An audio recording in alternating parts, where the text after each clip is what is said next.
Well, Scott Davis on the Valiant Living podcast. Welcome, my friend. Good to be here. Good to be here, Drew. I've been looking forward to this, so thank you for Yeah, inviting me on. me Yeah. too. Me too. So you are the chief clinical officer at Valiant Living now. That's a big Yes, fancy I am. title. It is a big fancy title. I often, I'm like, what people ask me, well, what does that actually mean? And I'm like, well, what it means is I'm over the clinical product. So when you're Yes. looking at Valiant Living as a whole, we have therapists, and then we have curriculums, and we have all these things that we goes into helping our patient and helping our clients. And so what we do is that, or what I do is actually I am working to make sure that all those fit together and that we can actually help people in a way that um, really is beneficial for their life, so that everything that we do is on target, is on task, is focused, so that our therapists can be their best and that we can provide the best information out there for our patients so that they can get well and get healed and move on with their lives.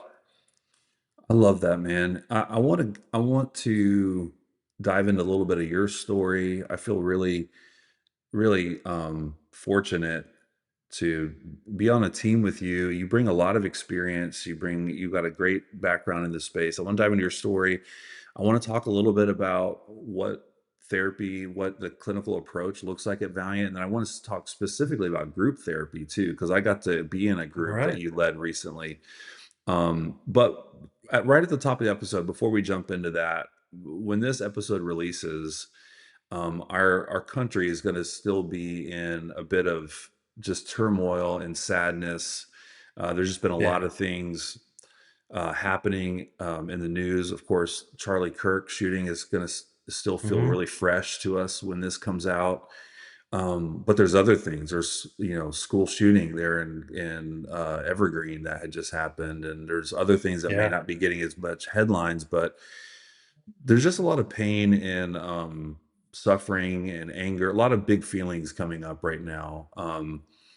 I don't even really know how to phrase this question, or if I'm just being selfish and trying to take advantage of some free therapy right now. But what's going on in you, and how can you kind of encourage us right now? How do we show up in the world when there's all this going on?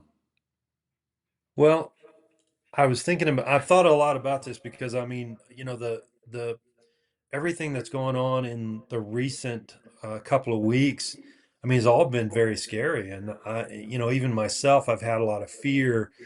And I've people that know me know that I really don't like fear at all. I really don't like to run with that and go down those roads. And but it causes a lot of fear, and especially the reaction to the incidents and everything that's going on is we live in a time that's very tumultuous and kind of scary. And if you look on social media, it gets a little more scary. Mm, And so one, I say, the best thing you could do is limit your social media, is limit the information that is not coming through reputable sources, and limit going down rabbit holes, and limit going to places that are unhealthy. And because I really believe that a lot of what we deal with in our lives is not necessarily about a substance or a issue of fear, or the things that are going on in the our lives, as much as we are tending to lack a lot of connection.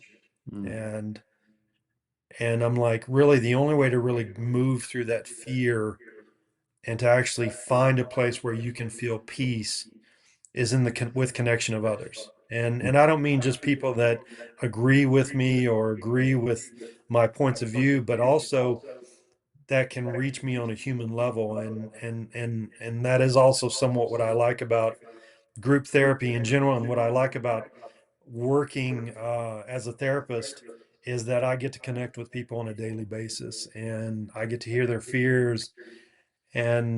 and we connect on with their story, and their and I feel connection with their story, and when we do that, what we find is this place where we can find the calm.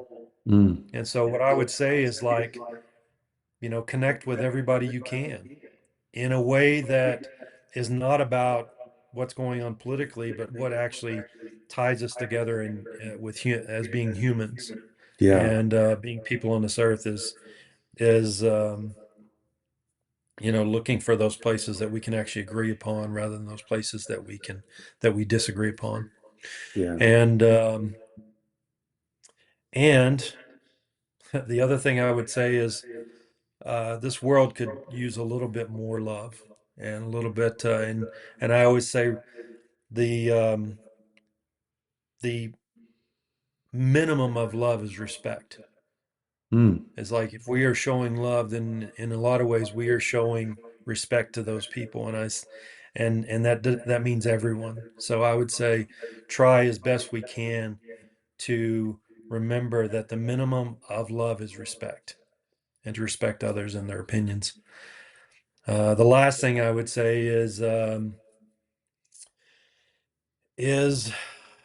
take care of yourself and be brave. Um, I think a lot of times that keeps us from reaching out and asking for help is that idea that we're going to be looked upon in an unfavorable way. And I'm like, we all need help. And so to be brave and ask for help these days is something that's needed. Yeah. Um, Yeah. so that's what I would say during this time is like, uh, as much as possible, reach out to those that care about you, reach out to those that know you, reach out to those that you need to know and want to know. That's so So, good, Scott. No, I mean, gosh, that was worth the whole podcast, that segment right there. Because no, seriously, it's really really helpful. And one last thing I'll say, and just I'd love to hear your thoughts. Is like I just notice in me, when things like this happen, my emotions they tend to come out so sideways. Like I find myself so frustrated with my kids or with my wife or with a work oh yeah, situation or something, and I'm like, that's not really what's going on in me.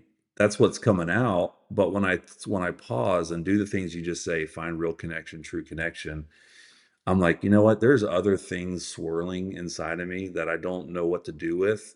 And so I'm noticing it's sideways emotions. Do you come yeah, across yeah. that quite a bit, or is that? That's, I think that's one of the more human experiences that everybody has is that I have stuff in my head that even I, as a therapist, go, wow, that's really unhealthy. I'm like, where am I going and what am I doing with this? And letting it kind of take me on a ride. And what I say to that is that if it's in my head, then it's a dangerous place. But what Mm, I know is if I can get it out, and if I can talk to people that I trust, or even if I can just write it down. And a lot of times when I'm working with patients or clients, I say, you know what? If it's in your head, it's a dangerous place. It's like, write it down, get it down on some paper, because then if it's on paper, I can read it and I can say, oh, well, that's a distorted thought, or that's a place where I ought to be talking to somebody. Or, wow, I really just need to throw that in the trash because that is just some really distorted thought. yeah. And so even for me, is like when I get to that place where it feels so overwhelming, I'm like, if I just sit in a quiet place and just get it out of my head and write it down, I'm like, it just makes my day so much better, and gives me such clarity of thought. Um, because it's like we just can't control our thoughts. We can't control the fear. We can't, the thoughts come in and there really just feels like it's just overwhelming. And I'm like, we just have to get that out of our head. So, Yeah. it's that's the place where you want to talk to people and you want to write as much as possible and get it out of your head, and then allow yourself to go through it and really look at what's true and what's not. Yeah. Because a lot of things in my head, I go, wow, that is not true at all. That is, it's like, And then I have to ask myself, do I have food in the refrigerator, uh, uh, uh, clothes on my back, and a space over my head? And I'm like, if I've got those three, then I've got more than most people, than a Right. lot of people, Right. and I can be safe in that. It's And such so, good perspective. Well, yeah, it leads on a little bit into what we wanted to talk about. It's almost like we planned it this way, but we didn't. We just hit record because, well, I think when you're talking about connection, you're talking about having other people around. I think if someone is confiding in me or they're talking to me, it's sometimes difficult for me to, like, I want to kind of codependently manage and fix whatever they're saying. But as you're talking just now, Scott, I'm thinking, well, if being in the head is the dangerous place, and I'm giving someone a safe place just to get it out of their head, then me just listening without a solution is actually giving them what they need in that moment, and just being that yeah, person. And a lot of times that's what I need too, is like, hey, because you hear it say, "Well, I just don't know what to say. I don't know what to do." I'm like, "Well, just be with someone, give them a place to get it out of their head, and you're yeah. serving them well in that moment without having to, like." Because my mind will be going like, "What do I say? How do I fix it? How do I help? How do whatever?" And just to like take a breath and say, "I can just be with this person," and that might just be the perfect solution for what they need. That's the greatest gift that you can give a person. I think for most of us, and I see this in my own life, I see it in the people that I've treated, is that we all in some way feel like we're not heard or seen. Mm, And to allow somebody to be heard and be seen, what a gift. What a blessing. yeah. And I think that in a lot of ways it's like, I, as a therapist, and I even tell this to young therapists when I'm working with them, I say, the best thing you can do is, if you have nothing to say, just listen more. It's like, if you listen long enough and you listen hard enough, I'm like, the words will come. The words Mhm. that you need to say and the places you need to intervene will come, because I'm like, really, that's really where we all can connect, is that most of us don't feel heard or seen.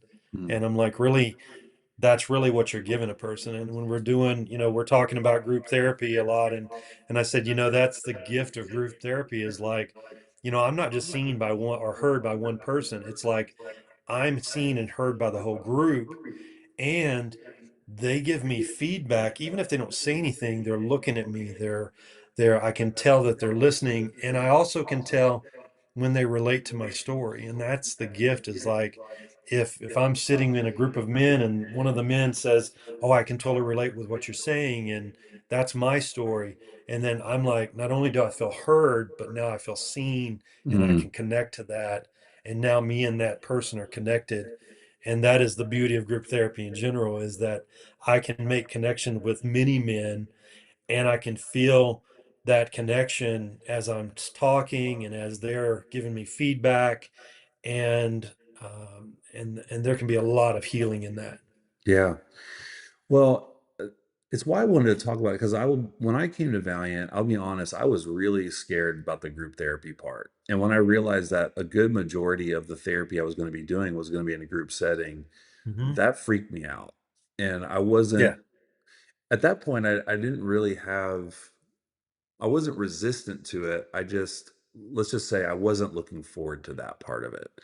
I thought, man, I'm going to go to this place. I'm going to get a lot of individual therapy, which does happen. right, It did right, happen for me. But a lot of it was processing in groups and going through that stuff. And so I just imagine there's people that are be listening or watching this right now, either family members or maybe, someone who's looking at coming through Valiant and is might be nervous about group therapy. And I wanted to just talk with you through that because in my experience, group therapy has been so transformative for me. I mean, I've done things in group therapy that if you'd have told me that would have happened, I would have been like, no way, like not possible. right, And I right, forged such deep, meaningful friendships through group therapy in places, unseen places in me that I've never talked about with anybody. I've talked about in group therapy. and the deepest, darkest places in me, it was so comforting to know that I wasn't alone. Like, hey, Right. there's other, like, the stuff that I'm most ashamed of. There was other men saying, "Man, I've done that. I've thought that. I've been there." Yeah. And I'm like, "Wow." So I'm not as nearly as well.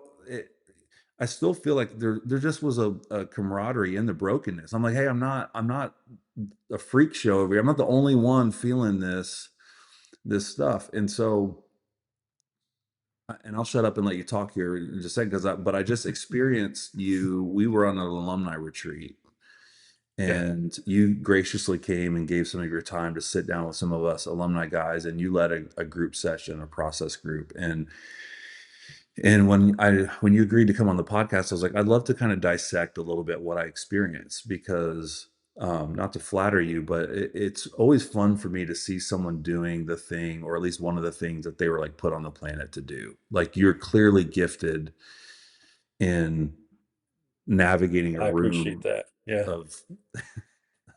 of men, especially addicts. And so here's where I would start with you, Scott. This really stood out to me when we made our introductions and you introduced yourself. You, and I hope it's okay to share this. We'll edit it out if you say it's Oh, go. not. Yeah. But you opened up with expressing your fear or desire to being liked, and you told us you were nervous, and just told us a few things. Here I am, and we've been working together for just a short time, but I wouldn't say I know you all that well, but so you show up, and the first thing you do is lay it all out there. And I'm like, Yeah. wow, that was kind of extreme. Like, because I'm looking at you like, here's the expert coming to lead us, and he says, "Man, I'm really, I forget exactly what you said, but I'm really nervous being here with you guys today, and I want to be liked by you." Would you be willing to share?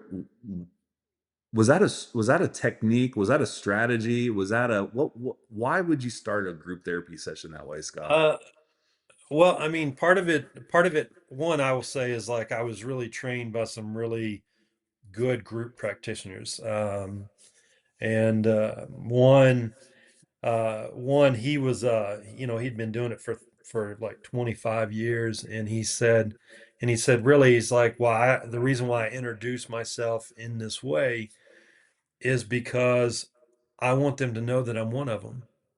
That I'm not sitting here up high and saying that, I have all the answers. And that really stuck with me. And so I do the same thing, is like, well, one, I want you to know it's like I'm one of you. I'm not there is no standard of perfection here. Mm, And of course the other part is that from him I also learned that it's a great privilege to sit among men and to be able to talk about the issues of being a man, and the things that are scare us, and the things that we're proud of, and the things that we're ashamed of.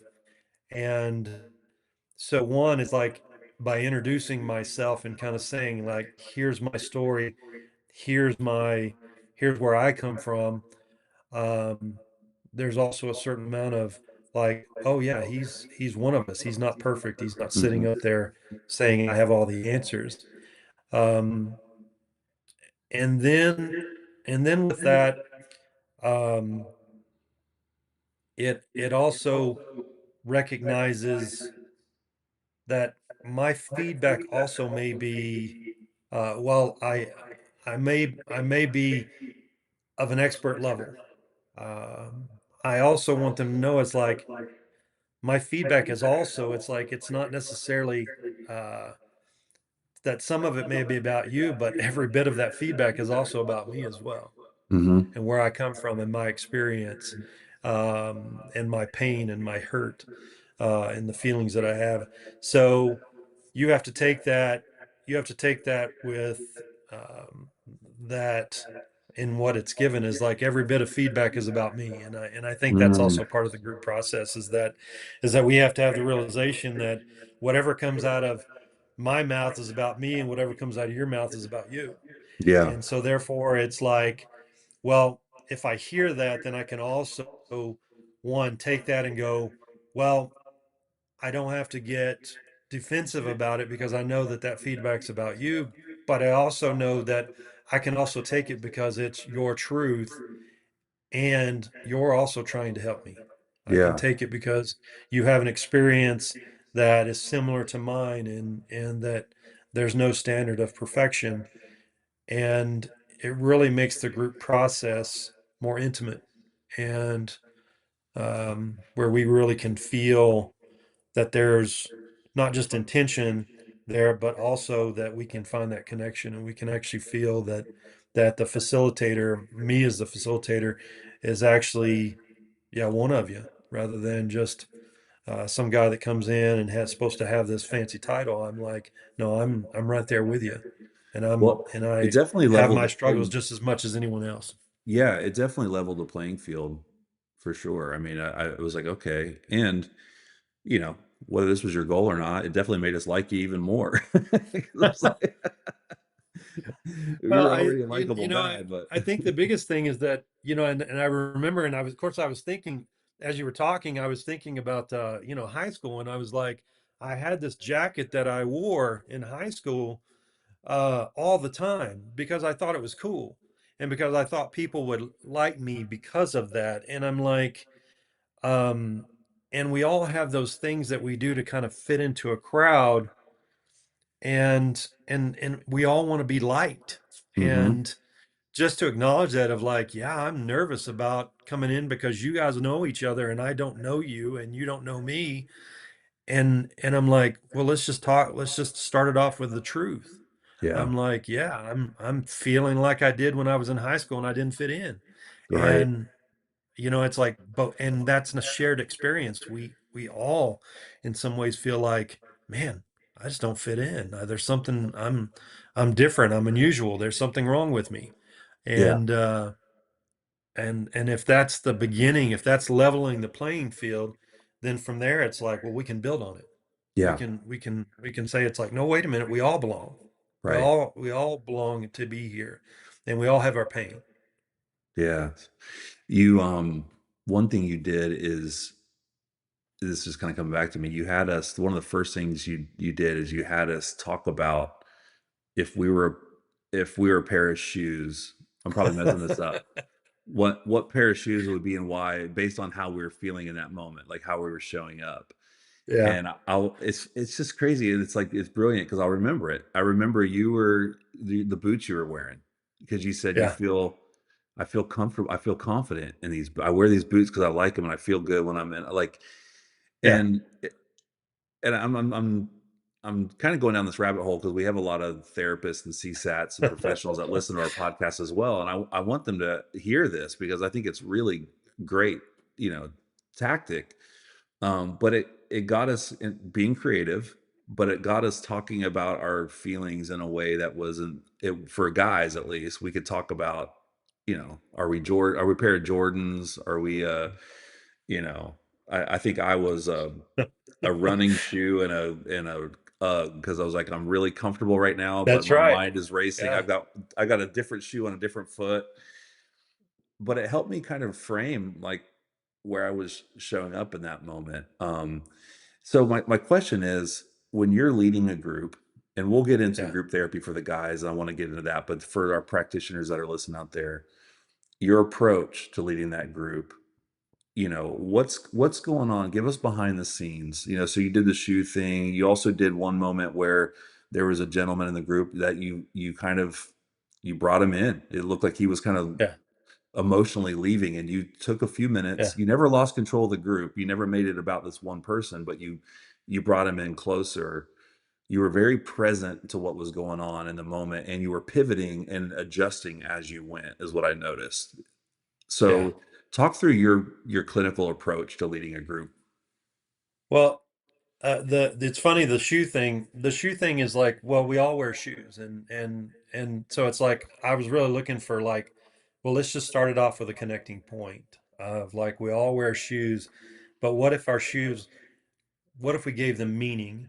And and and that's kind of what I was looking for is like, well, if we give it meaning, well, then it takes on a new life and it takes on something different. And really that's what you're looking for when you're doing group therapy is this idea of like everything that comes out of somebody's mouth and what they're saying, it means something, but what does it mean? And Hmm. trying to assess what the meaning is. And with the man that I was working with, um, it's like what I saw for him is that every word that he said was backing him out of the group just a little bit further. Hmm. And if he could have been out and if he could have been out, if there was a door open and he could have gotten outside, and still talk, he would have done that because he just was so much in pain that it was almost like he was saying, well, don't look at me. It's like I want to be heard, but at the same time, I don't want you guys to see me, and I don't want to be noticed. And and I just and as much as it was is like, oh, I'm not a part. And so I just kept on looking at what his words really mean and his actions, and I was kind of noticing his body language, and it just seemed like, wow, you really just need, the group wasn't at a place where we could stop and say, let's just give this guy a hug. And I'm like, and at some point that did happen, which it was a beautiful thing to watch all the guys give him a hug and talk to him a bit.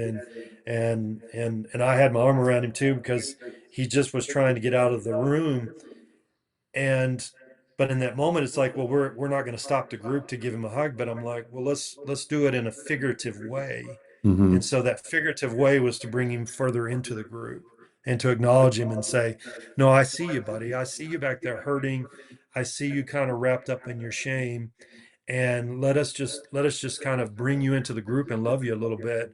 And you can feel that group around you and see what that does for you. And really what it did for him is that he straightened up. Yeah. He sat up a little bit straighter, and His posture his changed even. sharing Yeah. was, yeah, yeah. And he was sharing. He shared in every bit of what we were doing, and um, even at the end, it's like the guys were telling him how much they connected with what he was saying, and you could see it really feeding his esteem and feeding that hurt place in him, and feeling like he could feel that connection. Yeah. And yeah, it was really beautiful. And that's what I love about the group work in general, is that you can have that moment of like, it's not just me connecting with that man. It's like, no, the whole group was really like, no, no, let's bring him in. Let's give him a figurative group hug, Yeah. and let him know that we care about him and want to hear what he's got to say. And also challenging some of that shame that he was having, Yeah. and challenging some of those distorted thinking that he was having, and saying, no, no, buddy, you're not as far off as you think you are. You're here asking for help. And I go, you're at a place where you can find some healing, and Yeah. we're going to help you. We're not going to let you go. We got your Yeah. back. Yeah. And that's when the group work just gets really beautiful, is just letting kind of that moment happen, but also orchestrating a way that the group can really bring them in, rather than just seeing him out there and kind of getting backing out further and further out of the group. Yeah. Um, That was really so yeah, special to it's like, witness and be a part of. And I didn't feel in that moment like I was missing out on anything because we were taking time for him. It felt like the way you did it, we just felt a part of it, all of a part of it. And then, you carefully made sure that it wouldn't you gave it the time it needed, and then you helped moved on. You even helped him move on to some things. You were kind of yeah, lovingly direct in some ways, like had to like, yeah, be stern a couple times. Maybe yeah, that's not even the right word, but there was a couple moments where you had to like help course correct him, which the people pleaser in me really respected that you did that, because that would be tough. I mean, at that point, like you've leveled the playing field, but you never left the leadership seat either. yeah. Um, So it was just really I could turn this whole episode Well, into a clinic on how to lead groups, well, but I thought in the moment what was happening is he was, um, and really he was kind of getting bogged down in his shame. yeah. And when we see somebody getting bogged down in her shame as a therapist, my first reaction is like, no, no, we've got to stop you because you're just going further down.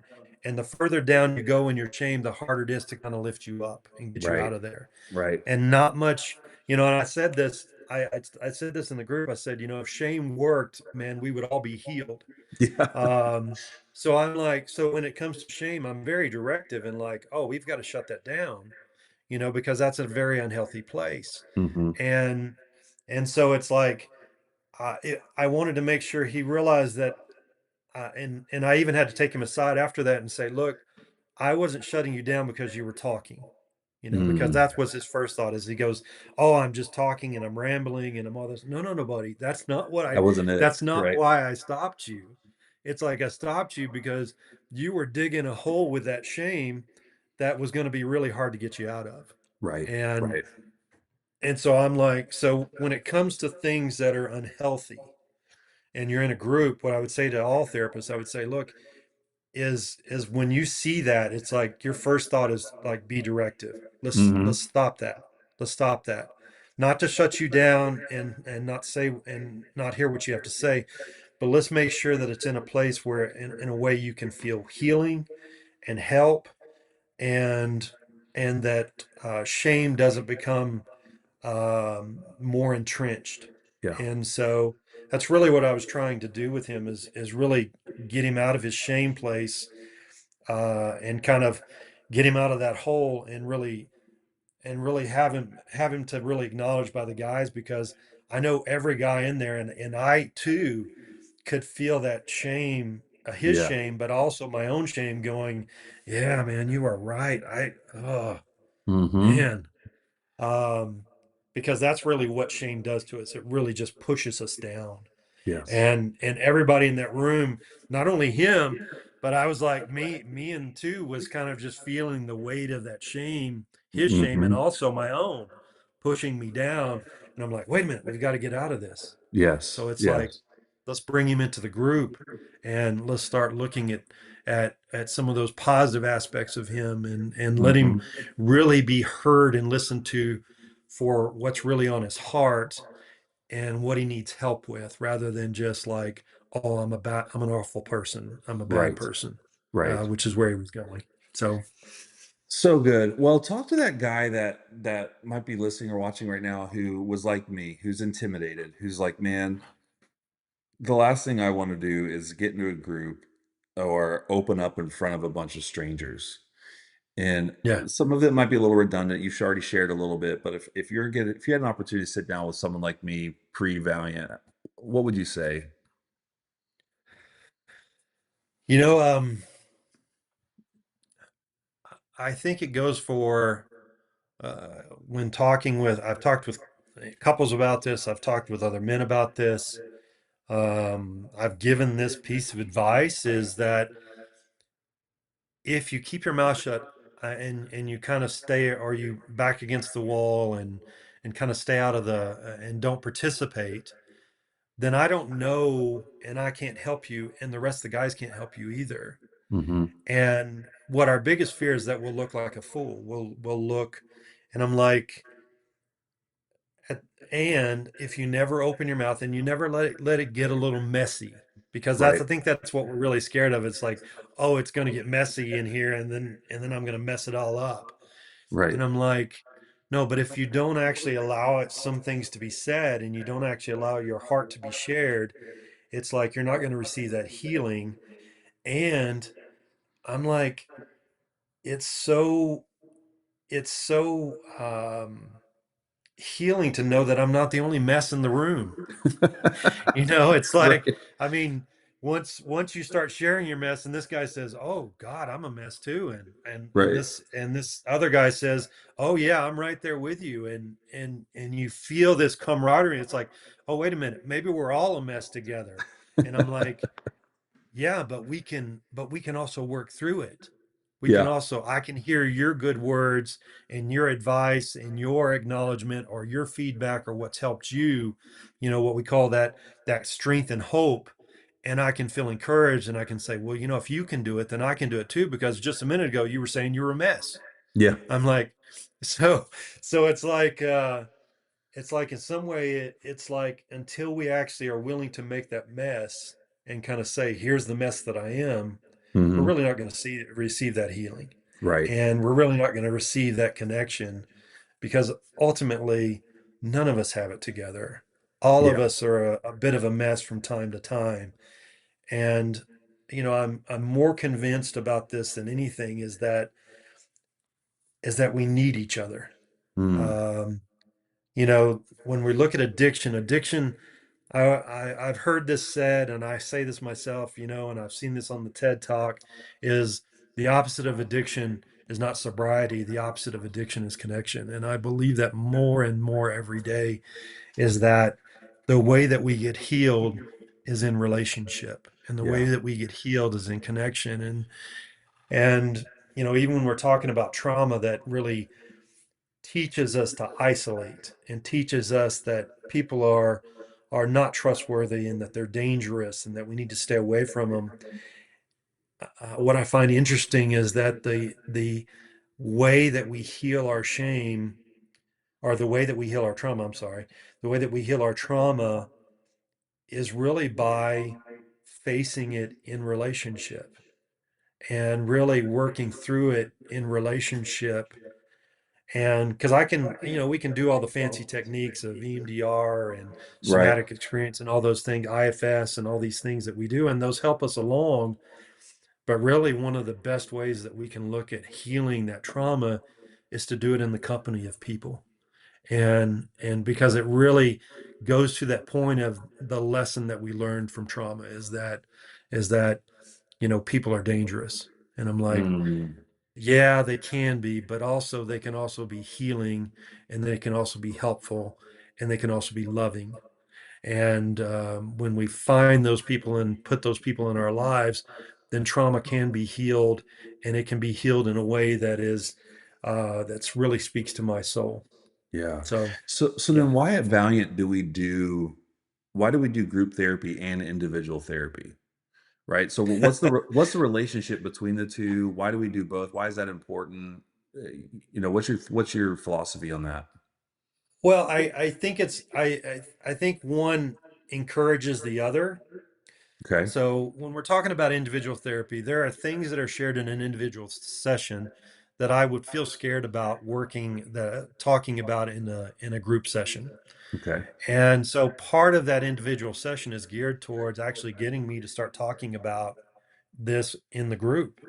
Okay. And that's the way we look at individuals. Like, there are sometimes the trauma is so intense and things are so intense with that situation that we have to really, and there's such resistance around us that we actually have to work through it in an individual session so that the person can start talking about it in a group session. Mm-hmm. And we also know that without that group session, I'm really not going to find that connection between each man or the men in that room that really can also heal that trauma in a way that it's not going to rule my life anymore. And Mm. so it's like both of them should kind of work with each other instead of being in some type of like resistance against each other. It's like one is good, but I'm like both is the best. Yeah. And I'm like, so we can do work in both sessions or in both realms that actually help to the whole of the person. And Yeah. that's really what you're looking for. Why do you think that so many men specifically carry this shame and this fear into group therapy? And how do you think we can help guys break that cycle? Well, I think it's the thing that shame teaches us is that we are awful. We're awful, Okay. and and I've had it summed up in so many different ways. Guys will say, I'm a piece of garbage, or there's something wrong with me, or I'm unlovable, and they say these things And that's what shame teaches us. It teaches us that basically you should go hide in a closet and you should never come out. Right.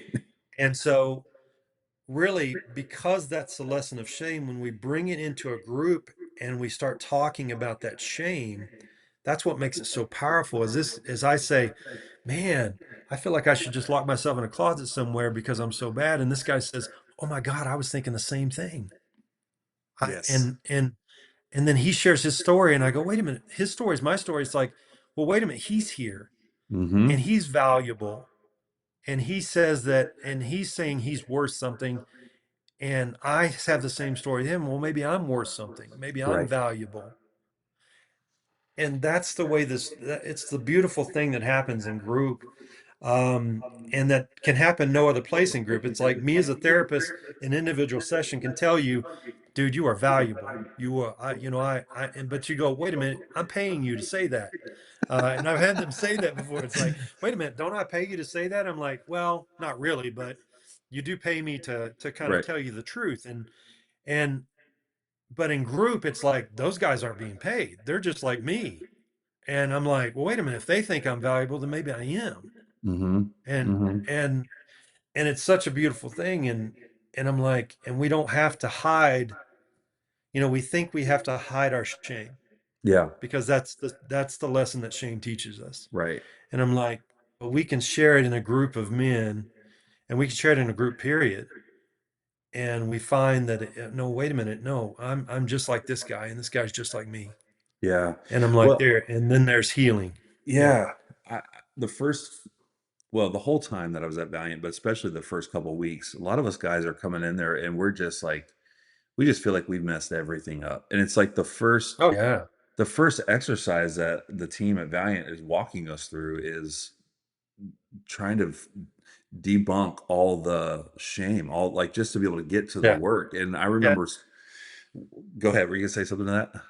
No, no, no. Go ahead. No, Yeah, I was no. agreeing So with you. we had one guy that came in, and I was probably in a couple months by then, and the therapist that was running the group session, he was just overcome with shame, and he just felt like he was.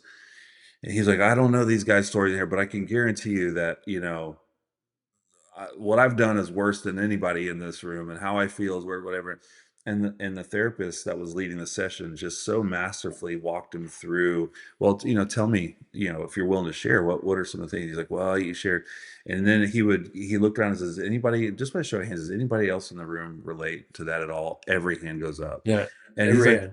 tell Yeah. me something else. What's another thing that you feel like really alone in? And literally, there wasn't one thing that this gentleman was feeling that the rest of us guys weren't at some level experiencing. Now our stories are nuanced and different, but the heart, like the below the surface of it, every single one of us on every single topic, there wasn't one where he was doing something, dealing with something, feeling something that we didn't Hmm. all feel. And you could just watch in that moment, like just his defense mechanisms just Yeah. lowering and realizing, oh, wait a minute, i'm I'm with my people. And it kind of I say all the time, it kind of ruins you for the rest. Like my people now, even when I come back and visit Valiant, I love being with the guy. Like I just want to be with people who are just radically honest, Yeah. because I realize, man, that's the place where I breathe the deepest.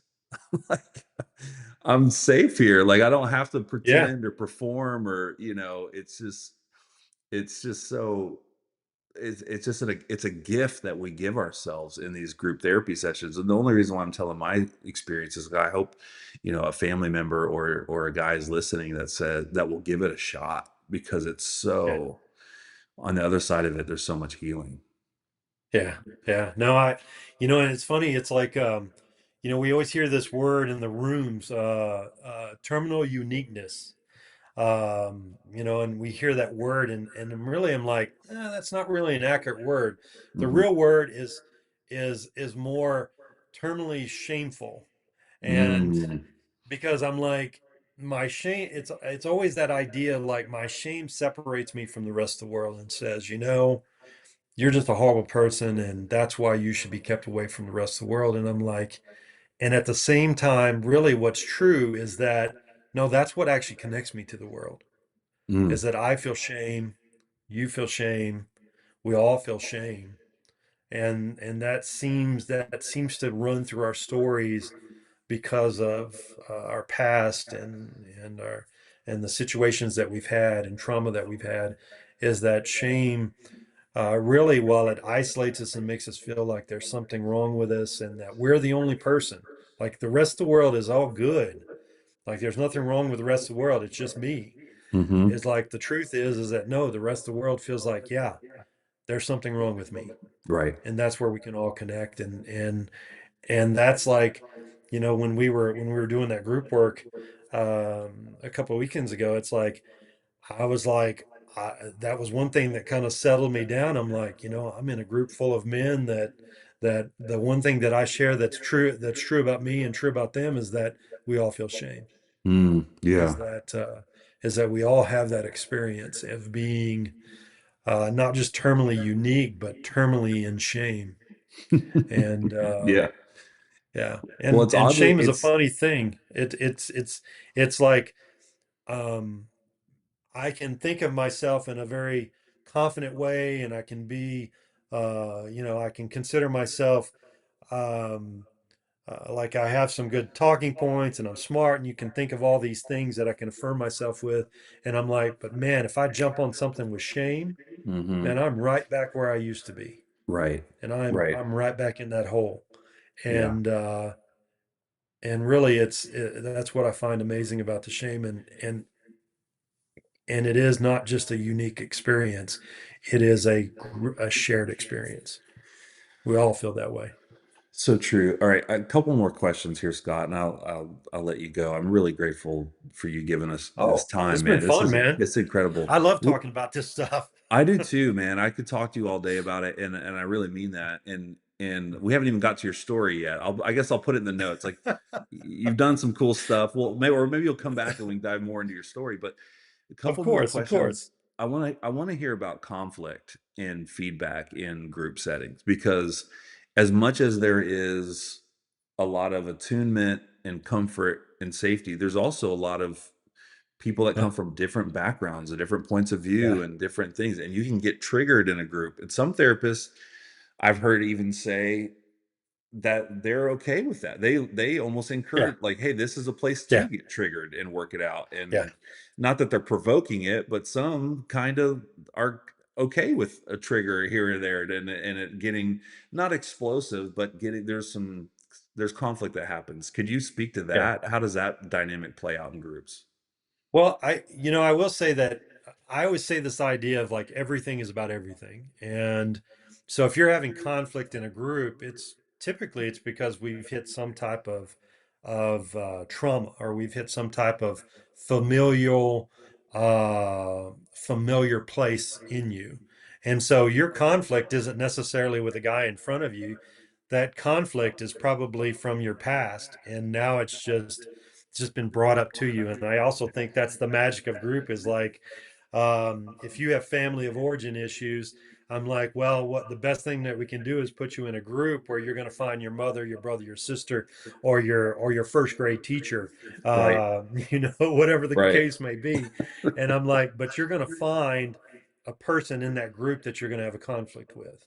And I'm like, and this may be the first time that actually somebody's worked with you and walked with you through that conflict, so that you can find out where it came from, where it originated from, and that you can actually see, wait a minute, I can actually work through a conflict and we not in the relationship, because that's our biggest fear in conflict, is that we're going to end relationship.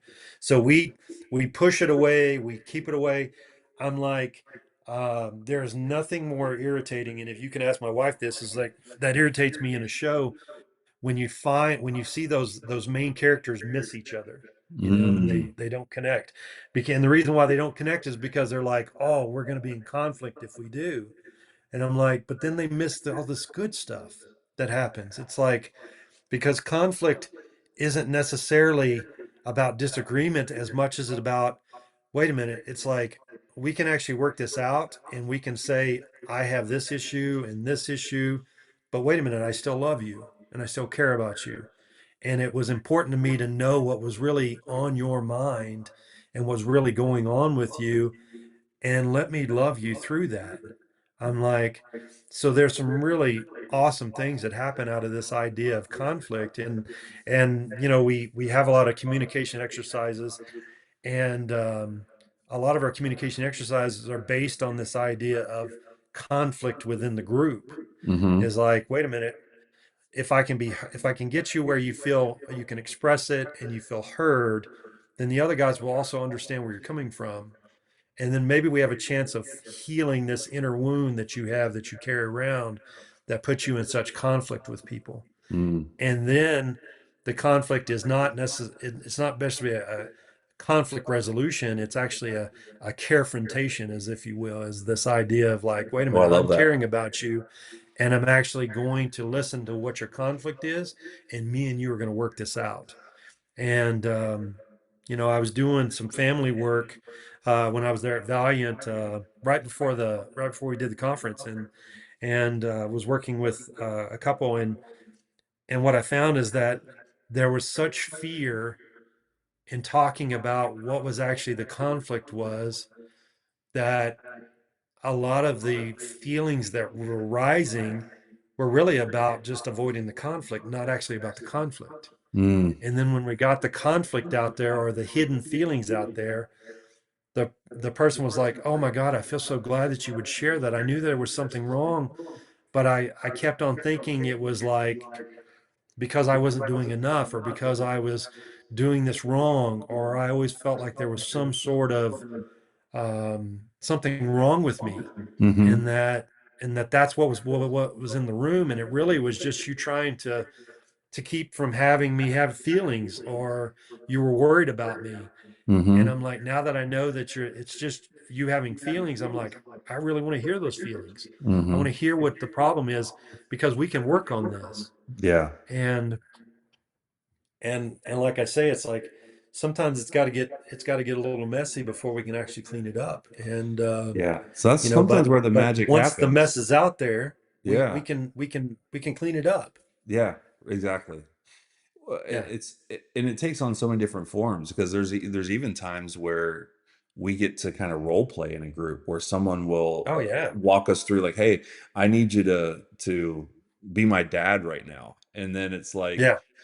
and it's good to know that you have a process for that too, because you actually have to. Is it called de-roll? Is that the word I'm thinking of, or is there another word? It's like Uh, D roll is what you do afterwards. afterwards, right? You're actually talking about some you know, we call it gestalt work, which is this idea of like you know, bringing the person into the room, and so you can actually have somebody Yeah.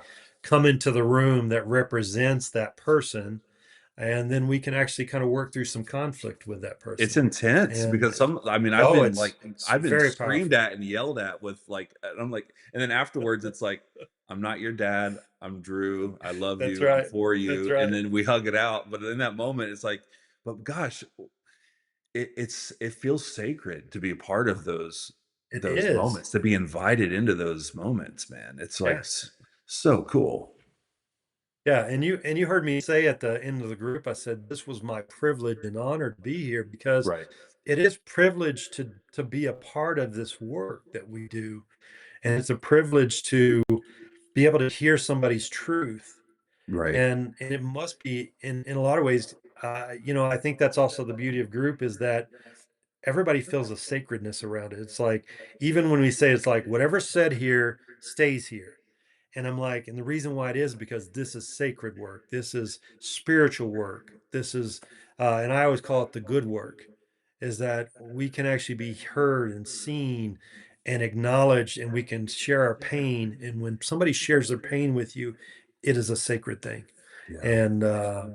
And, I call it the other thing that I hear is like, it's the tragic beauty of it all, Mhm. is like, it's tragedy, and yet at the same time there's the beauty of the connection that we all find in it. It's Mhm. like, because we all know that that hurt and that pain, and that Yeah. pain really connects us, and uh and it's through that connection we can find some healing. So it is sacred work.